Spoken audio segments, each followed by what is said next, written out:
आप सब लोगों को पता होगा कि यूनाइटेड स्टेट्स ऑफ अमेरिका के प्रेसिडेंट डोनाल्ड ट्रंप द्वारा रिसेंटली भारत को एक डेड इकोनॉमी करार दिया गया, जिसके बाद न केवल भारत में बल्कि पूरे विश्व के अंदर एक आउटरेज सा क्रिएट हुआ है। भारत के अंदर ऑलरेडी F-35 फाइटर जेट को लेके क्लियर कर दिया गया है कि हम इसको कंसिडर नहीं कर रहे हैं। भारत के मिनिस्टर पीयूष गोयल साहब द्वारा ये कहा गया था कि अब हम लोग नॉन अमेरिकन मार्केट को एक्सप्लोर करेंगे। उसके बाद फिर भारत के प्रधानमंत्री का ऑफिशियल ऑन कैमरा स्टेटमेंट जो है वो आया है, जहां पर उन्होंने कहा कि भारत जो है वो थर्ड लार्जेस्ट इकोनॉमी बनने वाला है।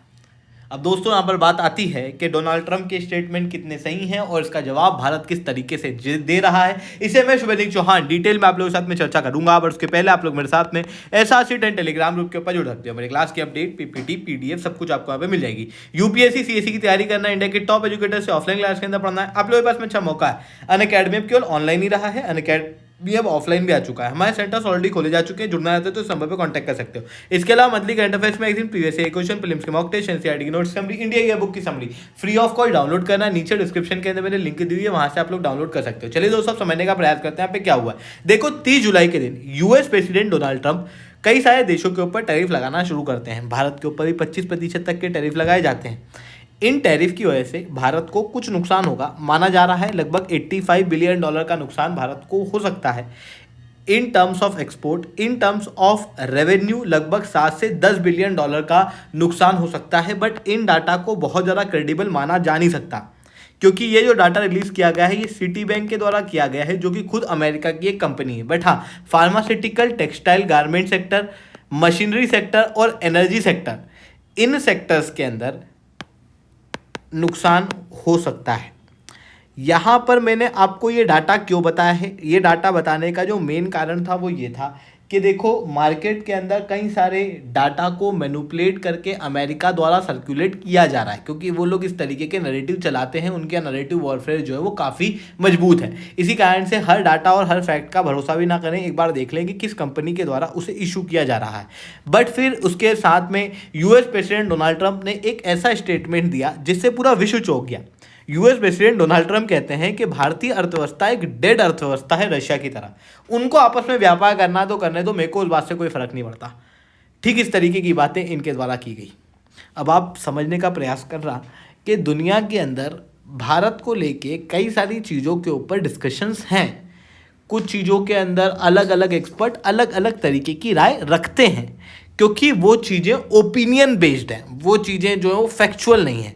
बट अगर मैं भारतीय अर्थव्यवस्था की बात करूं तो पूरा विश्व, कोई भी आप एक्सपर्ट उठा के रख लो, वो यही कहेगा कि भारतीय इकोनॉमी एक बहुत मेजर इकोनॉमी है जिसे इग्नोर नहीं किया जा सकता। ग्लोबल लेवल के मल्टीलेटरल इंस्टीट्यूट भी भारतीय अर्थव्यवस्था को डायरेक्टली कभी टारगेट नहीं कर पाते, क्योंकि भारतीय अर्थव्यवस्था एक बहुत ही तेज ग्रोइंग अर्थव्यवस्था है। ये एक क्लियर फैक्ट है। उस फैक्ट के खिलाफ बात करके यूएस प्रेसिडेंट डोनाल्ड ट्रंप ने अपने आप को पूरे विश्व के सामने फिर एक झूठा आदमी साबित कर ही दिया। क्योंकि अगर आप ग्राउंड लेवल पे देखेंगे तो भारत जो है वो विश्व की फास्टेस्ट ग्रोइंग इकोनॉमी है। ये भारत क्लेम नहीं करता है, ये ग्लोबल संस्थाओं ने भारत को दर्जा दिया हुआ है। ग्लोबल संस्थाओं ने ही जो इकोनॉमिक रिपोर्ट्स और रैंक निकालती हैं उनके अंदर भारत को चौथा सबसे बड़ी अर्थव्यवस्था कहा हुआ है। परचेसिंग पावर पैरिटी के अंदर Bharat already third largest economy है। $8 बिलियन के मार्क को हम लोग क्रॉस कर चुके हैं। आने वाले समय में हम नॉर्मल इकोनॉमी के रूप में भी थर्ड लार्जेस्ट इकोनॉमी हो जाएंगे। अगर भारतीय अर्थव्यवस्था डेड इकोनॉमी है तो पूरे विश्व के अंदर लगभग 194 कंट्री जो भारत से पीछे, वो सब तो फिर उनके हाल ही खराब होंगे।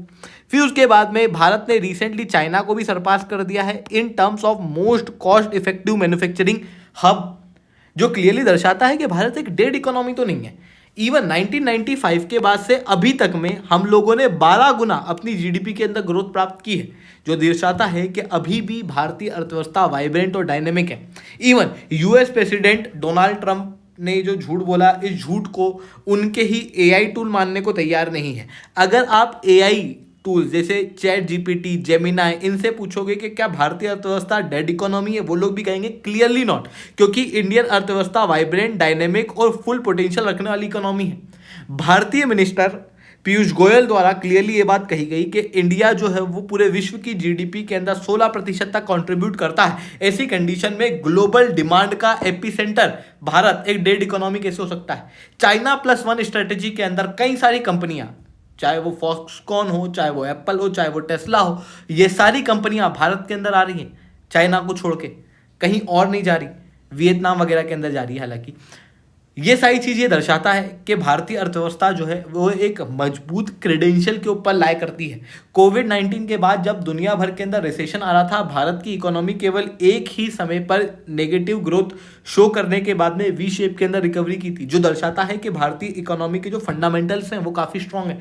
और इसी कारण से ये जो स्टेटमेंट है ये क्लियरली सब्जेक्टिव, वैल्यू ओरिएंटेड और कहीं ना कहीं मैं कहूँगा कि अनरियलिस्टिक है।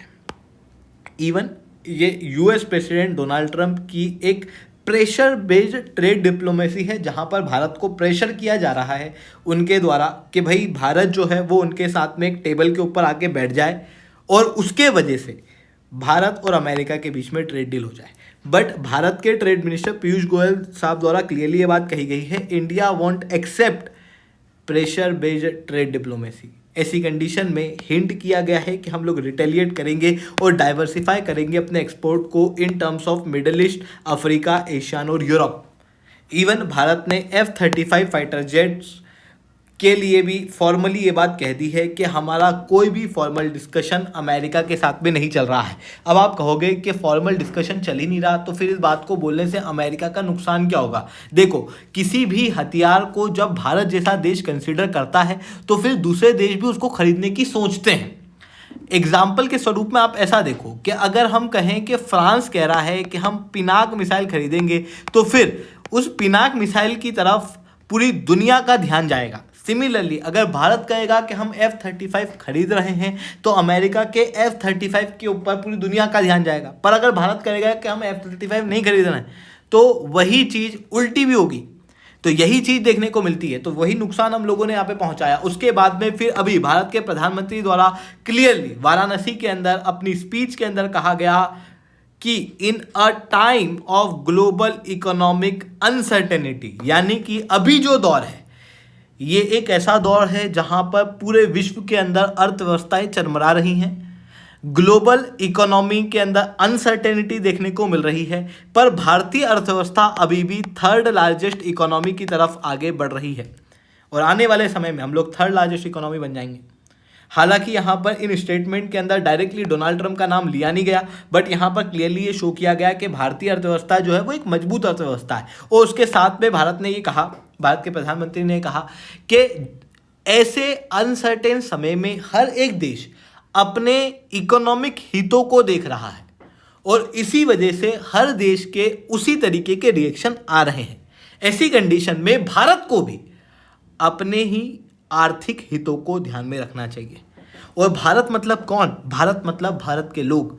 भारत के लोग मतलब भारत के किसान, छोटी इंडस्ट्री के लोग, यूथ, जॉब के अंदर काम करने वाले लोग, MSME के अंदर काम करने वाले लोग, यानी कि जो भारतीय लोग हैं उनको अपने आर्थिक हितों को ध्यान में रखना चाहिए। और आर्थिक हितों को ध्यान में रखते हुए स्वदेशी अपनाओ और स्वदेशी को प्रमोट करने की बात यहाँ पर भारत के प्रधानमंत्री द्वारा की गई, यानी कि जो स्वदेशी मूवमेंट है उसे वापस से रिवाइव किया गया, जहाँ पर उन्होंने कहा कि हर व्यक्ति अगर भारत के अंदर सामान खरीदने जाए तो वो संकल्प ले कि वो स्वदेशी ही खरीदेगा। फिर हर बाजार के अंदर सामान बिकेगा तो भारतीय ही बिकेगा। जो दुकानदार हैं वो भी जब सामान बेचें तो स्वदेशी ही बेचें। साथ में इन्होंने कहा कि हर नया आइटम हमारे घर के अंदर जो उतरता है उस चीज़ को मेक श्योर किया जाए कि वो भारतीय सामान हो। यहाँ पर क्लियरली जो लोकल प्रोडक्ट्स हैं उसको एक मूवमेंट के रूप में नहीं बल्कि नेशनलिटी से जोड़ के बताया गया और कहा गया कि भारत के अंदर लोकल फॉर वोकल करना बहुत ज़्यादा ज़रूरी है, ताकि हमारी जो सप्लाई चेन है वो ग्लोबल अनसर्टेनिटी और ग्लोबल शॉक से बच सके और लॉन्ग टर्म के अंदर इसका फ़ायदा हर भारतीय को होगा। साथ में हमारी डिपेंडेंसी दूसरे देशों के ऊपर कम होगी। तो ये चीज़ यहाँ पर देखने को मिल रही है। आई होप ये सारी बातें आपको समझ में आई होंगी। लेक्चर अच्छा लगा हो तो लाइक करना, लेक्चर बहुत अच्छा लगा हो नीचे ऐसा रिटर्न कमेंट करना। यूपीएससी सीएससी की तैयारी करना है, इंडिया के टॉप एजुकेटर से ऑफलाइन क्लास के अंदर पढ़ना है, आप लोगों के पास में अच्छा मौका है।